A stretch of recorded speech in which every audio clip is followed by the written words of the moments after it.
There's a dead body in the men's room. It was in the back stall tucked between the toilet and wall. There was blood everywhere, on the wall, on the floor, in a big sticky pool. I got a little bit of it on my shoes.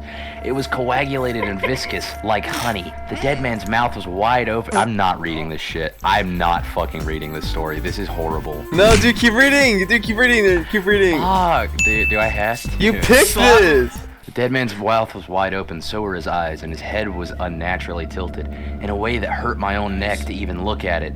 I left the bathroom immediately. I was only trying to kill some time and avoid the awkward conversation at the table. I returned to my seat. The conversation was still going. I looked down at my drink. The ice was beginning to melt. In a few short minutes, the whole thing would be watered down and flavorless. I stirred it a little with my straw, then something broke me out of my trance. I'm gonna hit the bathroom before we get out of here. My friend Sam stood up, sucking the excess barbecue sauce off his fingers and wiping them on his pant leg. I kept my eyes fixed on the door of the men's room. Conversation resumed around me. Without breaking line of sight with the bathroom door, I picked up the last chicken wing and took one nervous bite before dropping it back down on the plate. My appetite was gone. I looked down at my shoe, moving my toes slightly. I heard that sticky sound against the tile of the floor. I looked up again at the bathroom door. Sam walked out, cracked his fingers, looked around him, and then made his way back to the table.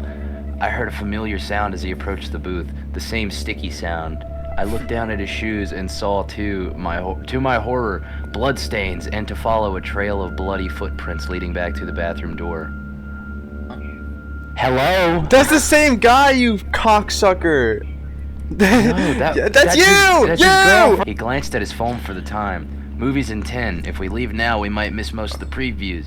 The girls agreed and stood up, throwing down a few fives for the tip. You coming? My girlfriend was staring at me. I laughed off my awkward delay and stood up, walking out with them. Before we left, I glanced back at the bathroom, a trail of bloody footprints left from the door. My stomach turned a little bit, and then I stepped out into the parking lot. The girls were just ahead of Sam and I, walking towards the car. Did you see that in there? I asked him. See what? Sam said, looking back with an anticipatory grin. It's a retarded word to throw in there. On any normal night, I might be about to tell him about some weird-looking guy or some ridiculously corny t-shirt I'd seen in the restaurant, and we would have laughed at a stranger's expense like we had 100 times before. In the bathroom.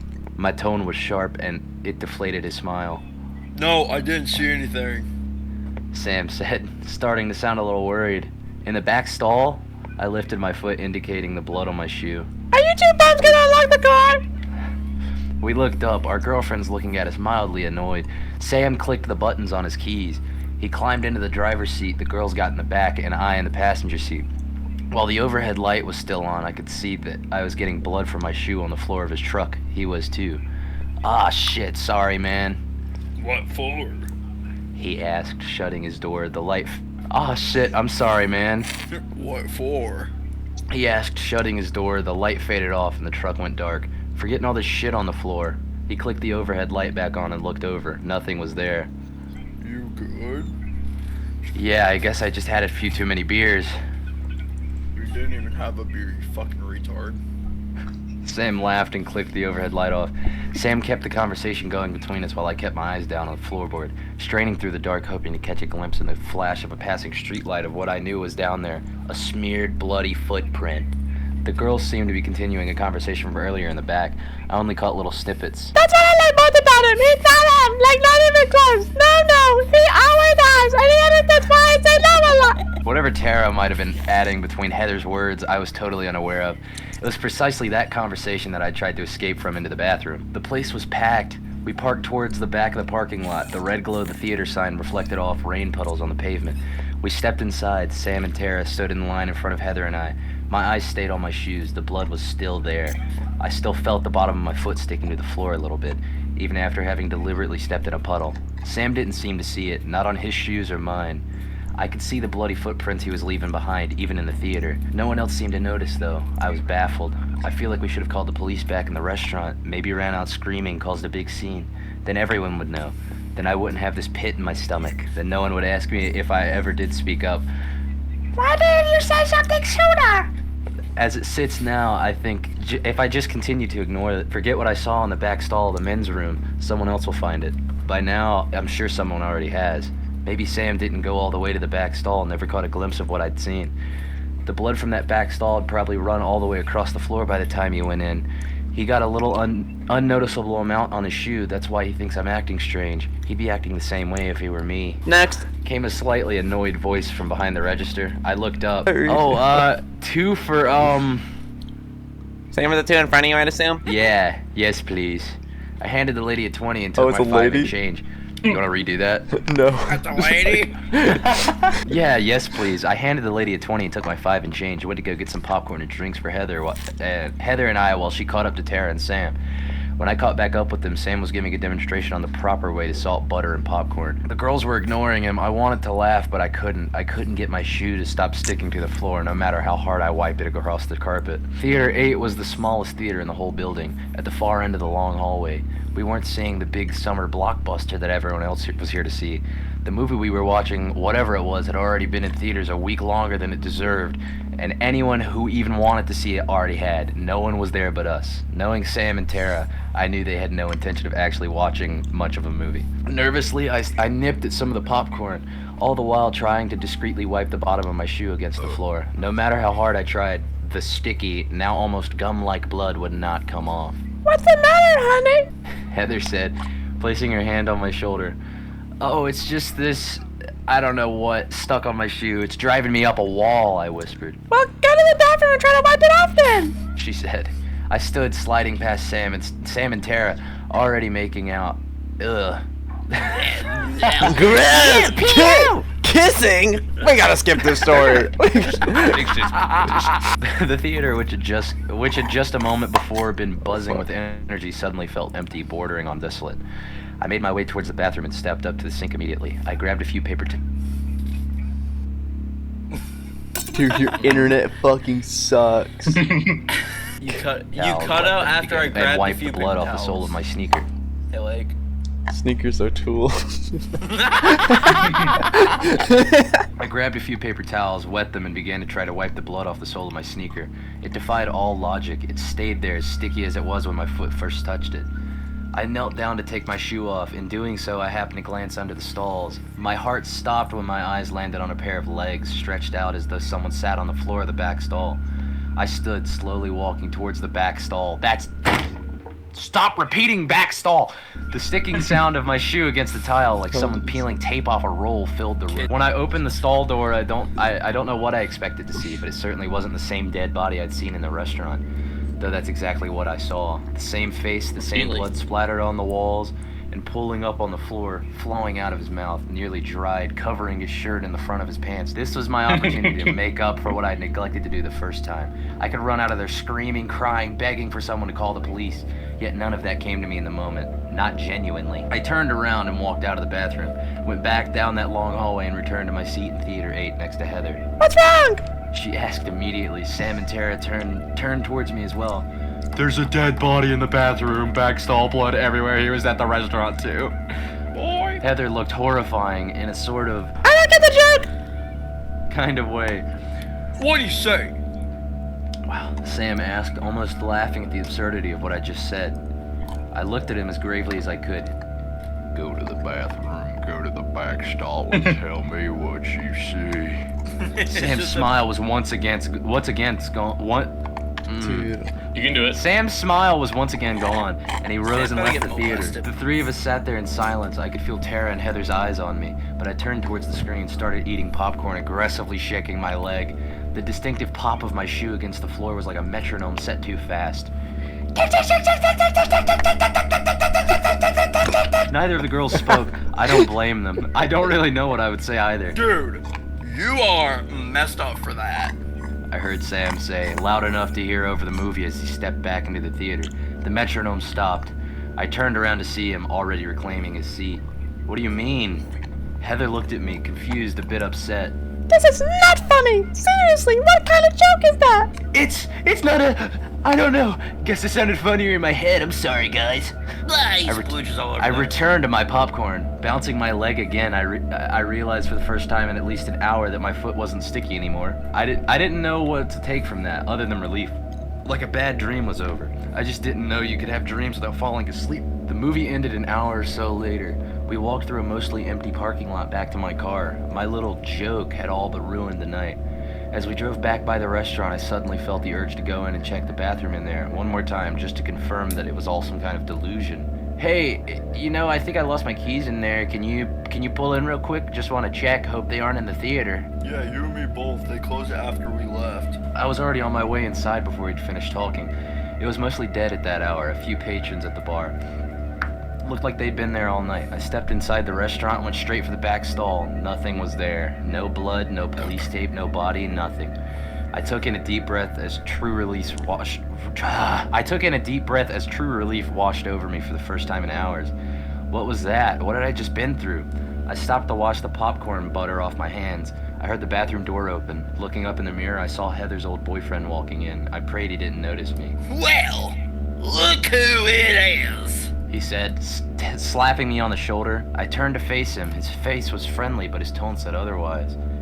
I looked at him, and a rage built up inside of me that I'd never felt before.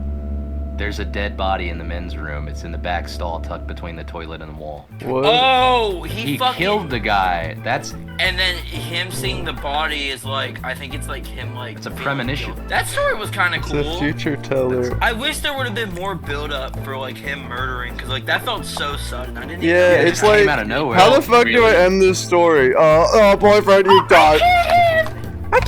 I killed the guy. I feel like what would have made it better is if they were alluding to the fact that Heather had an old boyfriend that the main character fucking hated. Yeah, Like there I are feel visions like of him. they spent so much time, you know, describing barbecue sauce on someone's fingers. I'm sure they could Yeah, have I was thrown in getting a a weird line. sexual Get tension. off. Yeah, I was getting a weird sexual tension from this story. I think it could have been better if it was the other way around. Like the main character was the body, because the boyfriend What? was like obsessed with her and killed him. That sounds like it'd be a better twist than...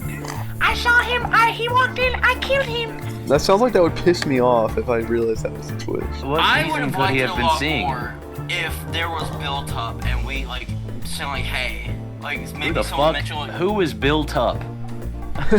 If Bill Tupp was in this story. Bill Tupp was there, it would have been so much better. Bill you're the Tupp worst would people I've ever seen.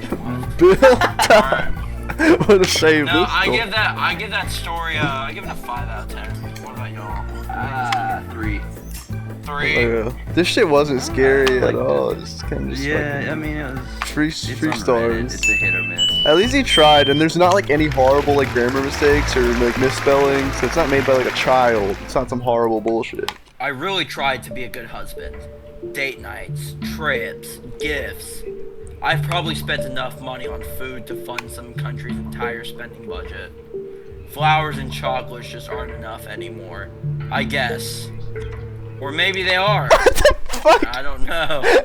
Why is or maybe they are its own sentence? Why is I don't know its own sentence? That is so ass. She always seems so grateful when I gave her things. Even more grateful for the house I moved us into. Does this guy not know what commas are? Part of me is starting to believe that everything is my fault. The arguments, the cold shoulders, the long day. No, use the comma right there. This guy is a top 1% poster in this fucking hellhole. The cold shoulders, the long, painful silences. It's hard to blame her. I really try to keep my insecurities at bay, but God, do they seep through, especially when she's not with me. Every girl's night feels like a betrayal. Every trip without me feels like a slap in the face. Yeah, no, that's not girls, by the way. That's girls's. That's girls's. I guess I should have done more. I guess I should have done more to keep the darkness to myself. Confined with my mind. This shit fucking sucks. Can't read it. But it was like a breaking point. She had gone out with her friends every day of the week that everything started. Came home late, always smelling like booze and the perfume that I love so much. I tried telling her, I'm not comfortable with you being gone like this. Please stop. But she had the audacity to make me the villain. Suddenly I'm possessive. Suddenly I'm obsessed. Suddenly it's... You have to let me have my own freedom. It was clear she didn't want to be with me anymore. After 5 years, she was gonna put this wall between us because I have feelings. Well, fine. If that's how you wanted to act, then I'm gonna go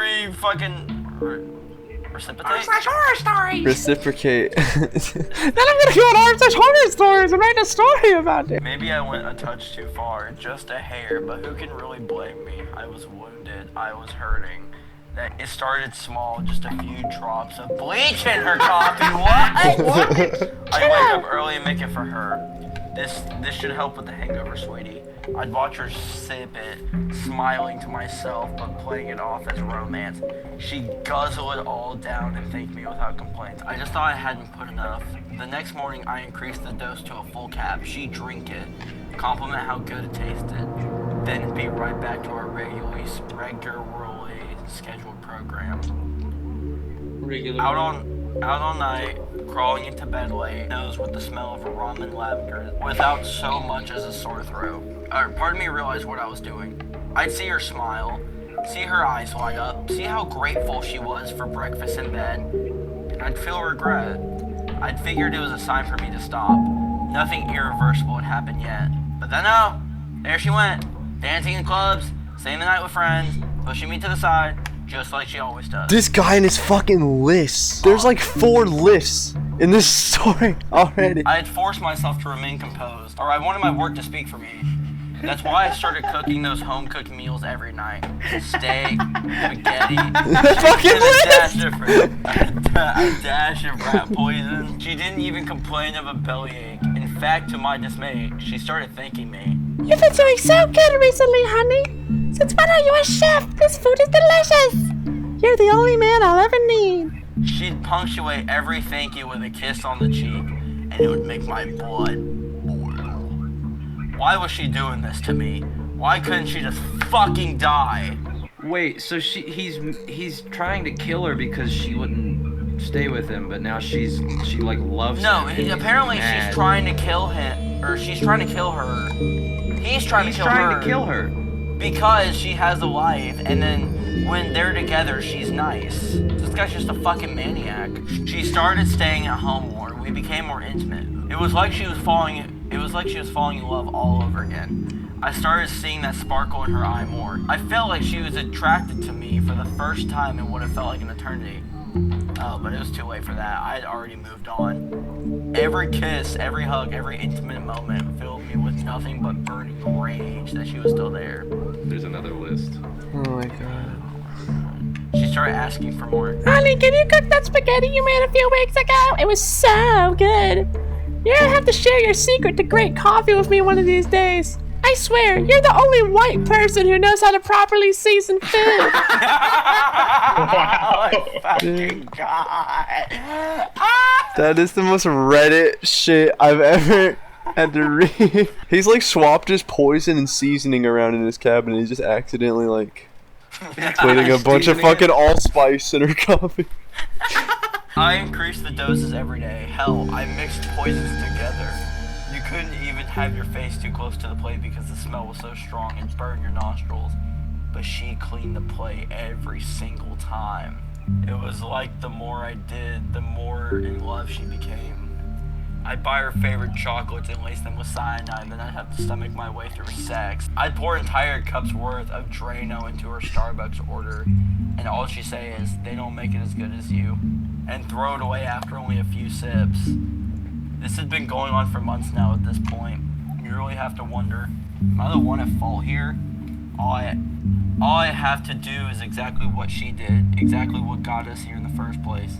Stay out until after midnight, coming home like St. Andrew's pub and cheap cologne. Refuse her advice, hell, maybe even ask for a divorce. But I just love her so much. Divorce will crush her. Part of me is scared that it'll crush me. I don't know how to handle it right now. Maybe I should try antifreezing her Gatorade next. Maybe that'll be enough to finally get her out of my... finally get her out of my hair. Antifreeze your Next time with a Gatorade. Gatorade. Yeah. It just looks so tasty. But even then, a part of me knows, lying to myself, a part of me knows that she's not going anywhere. Is there Man, more? this sucked Is there more ass. like in the No, that's the comments or end. something?